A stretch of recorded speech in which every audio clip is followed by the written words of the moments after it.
ઘરમાં આ નવ જંતુઓનું આવવું ખૂબ જ શુભ સંકેત આપે છે.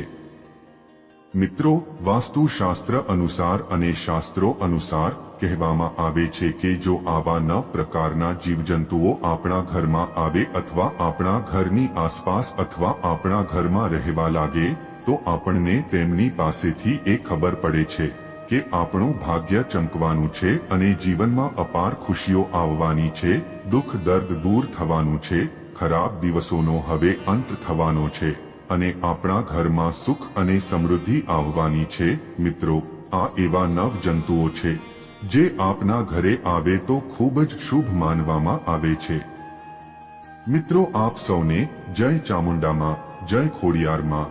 જે કોઈ પણ લોકો આ વિડીયોને જો લાઈક કરે એને હંમેશા ખુશ રાખજો અને તેના ઘરમાં ધનની અને અનાજની ક્યારે કમી ન આવવા દેતા, તેના દરેક કાર્યોમાં સફળતા અપાવજો. તો મિત્રો, આપણે આજની ખૂબ જ મહત્વની માહિતી જાણીએ એ પહેલા તમને બધાને મારા તરફથી જય માતાજી. કુળદેવી માતાજી આપને હંમેશા ખુશ રાખે. વિડીયોમાં આગળ વધતા પહેલા કોમેન્ટમાં જય માતાજી જરૂર લખી દેજો કે જેથી કુળદેવી માની કૃપા તમારી ઉપર હંમેશા રહે અને ચેનલને સબસ્ક્રાઇબ જરૂર કરજો જેથી તમને અમારા વિડીયો રોજ મળતા રહે. તો મિત્રો, ચાલો આજના આ સરસ વિડીયોની શરૂઆત કરીએ. જો આ નવ જીવ આપણા ઘરમાં આવે અને રહે તો સમજી જજો કે માતા લક્ષ્મી આપણાથી ખૂબ જ પ્રસન્ન છે અને આ નવ જંતુઓ ઘરમાં ખૂબ જ શુભ છે. તે જે પણ ઘરમાં આવે છે તેની દિનચર્યા બદલાઈ જાય છે અને તેનું જીવન ઉદય થવાનું છે. મિત્રો, નવ જીવ જંતુઓ કે પક્ષીઓમાં ઘણા જીવંત જંતુઓ છે જે કોઈકને કોઈક દેવતાઓના ત્યાં કાર્ય કરે છે. જેમ કે ગરુડ નારાયણનું વાહન છે. નંદી આપણા પિતૃ દેવતાઓના દેવ મહાદેવનું વાહન છે. ભગવાન મહાદેવના પુત્ર કાર્તિકેય પાસે મોર છે. આ જીવ જંતુઓ મનુષ્ય માટે ખૂબ જ મહત્વપૂર્ણ અને ખૂબ જ ખાસ હોય છે. દરેક મનુષ્ય માટે આ જીવ જંતુઓને ઓળખવા ખૂબ જ મહત્વપૂર્ણ છે. જો આ જંતુઓ તમારા ઘરમાં આવે છે અને તમે તેમને ઓળખી શકતા નથી તો તેનાથી તમને કોઈ ફાયદો થશે નહીં. જો આવા જંતુઓ તમારા ઘરમાં આવે તો તમે વિચારી શકો છો કે તમારું નસીબ વધશે અને તમારો જે પણ ખરાબ સમય હશે તેનો અંત આવશે. તમે જે પણ સમસ્યાનો સામનો કરી રહ્યા હતા તે સમાપ્ત થશે અને તમારો સારો સમય હવે આવવાનો છે. તો ચાલો તે નવ જંતુઓ વિશે જાણીએ. 1. વહુંદર. મિત્રો, તમે વહુંદર તો જોઈ જ હશે. તે રાત્રે બહાર આવે છે. તે ઉંદર જેવી લાગે છે જે ઉંદર કરતા મોટી હોય છે. મિત્રો, જો કોઈ વહુંદર તમારા ઘરમાં આવી હોય તો સમજી જજો કે દુનિયામાં એવી કોઈ શક્તિ નથી કે જે તમારા સમયને બદલાતા અટકાવી શકે. વહુંદર ઘરમાં આવે એ ખૂબ જ સારા શુભ સંકેત લઈને આવે છે. તેનાથી ભાગ્ય ચમકી જાય છે. મિત્રો, વહુંદરનું ઘરમાં આવવું એ ખૂબ જ સુખ અને સમૃદ્ધિ આવવાના સંકેતો છે. જો વહુંદર કોઈ વ્યક્તિની આસપાસ ફરતી હોય તો તે વ્યક્તિ તેના જીવનમાં મોટી પ્રગતિ કરી શકે છે અને તેની પ્રગતિમાં કોઈ અવરોધ પણ નથી આવતો. તે દિવસરાત પ્રગતિ કરશે. જો વહુંદર કોઈ વ્યક્તિની આસપાસ પરિક્રમા કરે છે તો તે વ્યક્તિનું નસીબ બદલાઈ જાય છે. તે વ્યક્તિ આકાશને સ્પર્શ કરવા લાગે છે કે તેની પાસે પણ કરોડપતિ બનવાની સંભાવના છે. વહુંદરનું આગમન પરિવાર માટે ખૂબ જ શુભ સંકેત છે. વાસ્તુશાસ્ત્ર અનુસાર કહેવામાં આવ્યું છે કે જો ઘરમાં વહુંદર આવતી હોય તો તે ઘરની દિનચર્યા બદલાઈ જાય છે. તે ઘરના સભ્યોનું જીવન બદલાઈ જાય છે અને પરિવારમાં ખુશીઓ આવવા લાગે છે. અચાનક તેના ઘરની અંદર પૈસા આવવાના સંકેત મળે છે અને તે ઘરમાં ક્યાંકથી યોગ્ય રીતે પૈસા આવવા લાગે છે. મિત્રો, જો તમે વેપાર કરો છો તો તમને તમારા વ્યવસાયમાં અચાનક પૈસા મળી શકે છે. 2. ઉંદર દુઃખ અને ગરીબીની નિશાની લાવે છે. તેથી ઉંદરને ક્યારેય ઘરમાં રહેવા ન દો. ઉંદરને હંમેશા દુઃખ અને પીડાના સંકેત હોય છે. તેથી ઉંદરને ઘરની બહાર કાઢવો જરૂરી છે। મિત્રો, તમારે ક્યારે ઉંદરને ઘરની બાજુમાં ન રહેવા દેવા જોઈએ। ઉંદરને તેના ઘરની બહાર શક્ય તેટલું બહાર કાઢવો જોઈએ। ઉંદરને વિદ્ધિસિદ્ધિ ગણેશના વાહન તરીકે વર્ણવવામાં આવ્યો છે, પરંતુ જે ઘરમાં ઉંદર હોય ત્યાં હંમેશા દુઃખ, ગરીબી અને દુઃખ અને વેદના રહે છે। તે ઘરમાં રોગ હંમેશા રહેશે અને તે ઘરમાંથી રોગ ક્યારેય દૂર નહીં થાય। તેથી ઉંદરને ઘરની બહાર કાઢવા ખૂબ જ મહત્વપૂર્ણ છે। જ્યાં સુધી તમારા ઘરમાં ઉંદરો હશે ત્યાં સુધી તમારા ઘરમાં સુખ અને સમૃદ્ધિ નહીં રહે, હંમેશા દુઃખ અને વેદના રહેશે।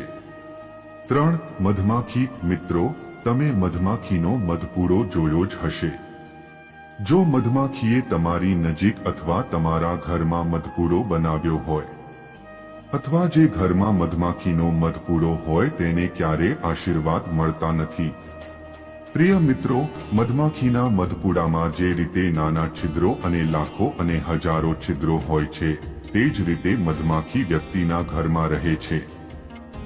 તે ઘરના લોકોના નસીબમાં એટલા બધા છિદ્રો છે કે તેમનું નસીબ મેળ ખાતું નથી।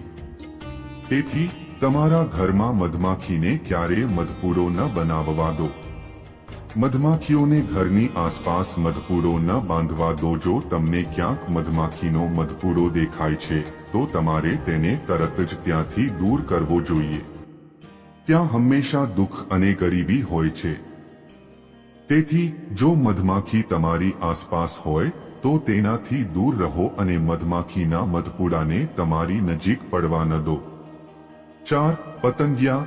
જે ઘરમાં પતંગિયા આવે છે તે ઘરમાં ખૂબ જ શુભ સંકેત લાવે છે। મિત્રો, તમે જોયું હશે પતંગિયા સપ્તરંગી રંગના હોય છે અને ખૂબ જ સુંદર લાગે છે। તે રીતે પતંગિયા આપણા જીવનમાં સપ્તરંગી સુખ લાવે છે। તેવી જ રીતે તે આપણા જીવનમાં રંગ ઉમેરે છે અને આપણા જીવનમાં ખુશીઓ ભરે છે અને આપણા ઘરમાં સુખ અને સમૃદ્ધિ આવવા લાગે છે। તેથી ઘરમાં પતંગિયાનું આવવું ખૂબ જ સારું માનવામાં આવે છે। વાસ્તુશાસ્ત્રમાં આ વાત સારી રીતે વર્ણવવામાં આવી છે કે જ્યારે પણ કોઈના ઘરમાં પતંગિયા આવે છે તે ઘરમાં સમય સારો હોય છે અને તે ઘરમાં ખુશીઓ આવે છે।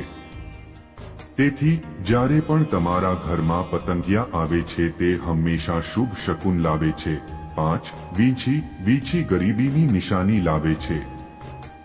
ઘરમાં જો વીંછી નીકળે તો ખૂબ જ તે સૂચવે છે કે તમારા દરિદ્રતા આવવાની છે।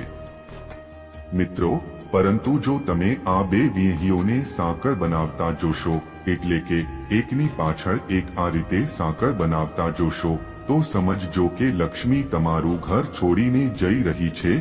તે તમારા ઘરમાં દરિદ્રતા આવવાના સંકેતો છે। 6. ગરોળી। મિત્રો, ગરોળીને માતા લક્ષ્મીનું પ્રતીક માનવામાં આવે છે। આવા ઘણા લોકો છે જેઓ ગરોળીને મારી નાખે છે, પણ તમારે ગરોળીને ન મારવી જોઈએ। અમુક ઘરોમાં ગરોળી આવે તો તેઓ તેમને મારી નાખે છે, પણ મિત્રો, તમારે એવું ન કરવું જોઈએ। મિત્રો, તમારા ઘરમાં ગરોળી આવે તો તે સારા સંકેત આપે છે। તમારા ઘરમાં સુખ અને સમૃદ્ધિ રહેશે। શ્રી વિષ્ણુ પુરાણ અનુસાર જણાવવામાં આવ્યું છે કે દરરોજ તમે તમારા ઘરમાં પૂજા કરતી વખતે રોજ ગરોળી જુઓ છો અથવા તમે પૂજા કરી રહ્યા છો, જો તમે તમારી પૂજા કરતી વખતે તમારી આસપાસ ગમે ત્યાં ગરોળી જોવો છો તો તે તમારા નસીબમાં ખૂબ જ ઝડપથી વધારો થવાની નિશાની છે। બહુ જલ્દી મહાલક્ષ્મી શુભ સંકેતો સાથે તમારા ઘરે આવવાની છે। જો તમને ક્યાંક બે પૂંછડીવાળી ગરોળી દેખાય તો સમજવું કે તમારા ભાગ્યમાં ખૂબ જ ઝડપથી વધારો થવાનો છે। મિત્રો, ગરોળીને માતા લક્ષ્મીનું સ્વરૂપ માનવામાં આવે છે। તેથી જો શક્ય હોય તો ગરોળીને ક્યારે ભૂલશો નહીં। જો તમને ગરોળીથી ડર લાગે છે અથવા તમે નથી ઈચ્છતા કે ગરોળી તમારા ઘરમાં આવે તો તમે તેમને થોડી ડરાવીને ભગાડી શકો છો, પરંતુ તમારે ગરોળી ભૂલથી પણ મારવી ના જોઈએ। 7. કીડી। મિત્રો, કીડીઓ ખૂબ જ સારા સંકેત લાવે છે। વાસ્તુશાસ્ત્ર અનુસાર કહેવામાં આવ્યું છે કે જો કોઈ વ્યક્તિના ઘરમાં કીડીઓ પૂર્વ તરફથી આવે છે તો ખૂબ જ ટૂંક સમયમાં તમારું નસીબ ચમકવાના સંકેત આપે છે। ટૂંક સમયમાં જ તમારા દુઃખના દિવસો દૂર થવાના છે અને તમારા ઘરમાં ખુશીઓ આવવાની છે અને તમારા પરિવારના સભ્યોની પ્રગતિ થવાની છે। તમે કોઈ યાત્રા પર જઈ શકો છો। જો તમારા ઘરમાં લગ્ન સંબંધિત કોઈ સમસ્યા ચાલી રહી હતી તો તે હલ થવાની છે। જો તમારા ઘરમાં લગ્ન સંબંધિત કોઈ કામ અટવાયું છે તો તે ટૂંક સમયમાં સુધરશે। જો તમે દક્ષિણ દિશાથી કીડી આવતા જોશો અથવા દક્ષિણ દિશાથી કીડી તમારા ઘરમાં પ્રવેશતી જોશો તો સમજો કે તમને ક્યાંકથી પૈસા મળશે અને તમે પ્રગતિ કરવા જઈ રહ્યા છો। જો શક્ય હોય તો તમારે દરરોજ કીડીઓને ખાંડ સાથે મિશ્રિત લોટ ખવડાવવો જોઈએ। આ એક ખૂબ જ શુભ કાર્ય છે। તેનાથી તમારા અવરોધો દૂર થશે અને તમે પ્રગતિના માર્ગ પર આગળ વધશો। તેથી જો શક્ય હોય તો તમારે દરરોજ ખાંડ સાથે મિશ્રિત કીડીને લોટ ખવડાવવો જોઈએ। 8. ભમરો। જે ઘરમાં ભમરો આવે છે ઘરનું ભાવિ સંપૂર્ણપણે નક્કી થાય છે, કોઈ પણ તેને ટાળી શકે નહીં। પ્રિય મિત્રો, જો ભમરા તમારા ઘરે આવે તો તમે અનુમાન લગાવી શકો છો કે હવે તમારો સારો સમય આવવાનો છે। 9. કાચબો। મિત્રો, જો તમારા ઘરમાં કાચબો આવે છે તો સમજો કે ભગવાન વિષ્ણુના ચરણો તમારા ઘરમાં પડવા જઈ રહ્યા છે। કારણ કે મિત્રો, કાચબો ખૂબ જ નસીબદાર લોકોના ઘરે આવે છે।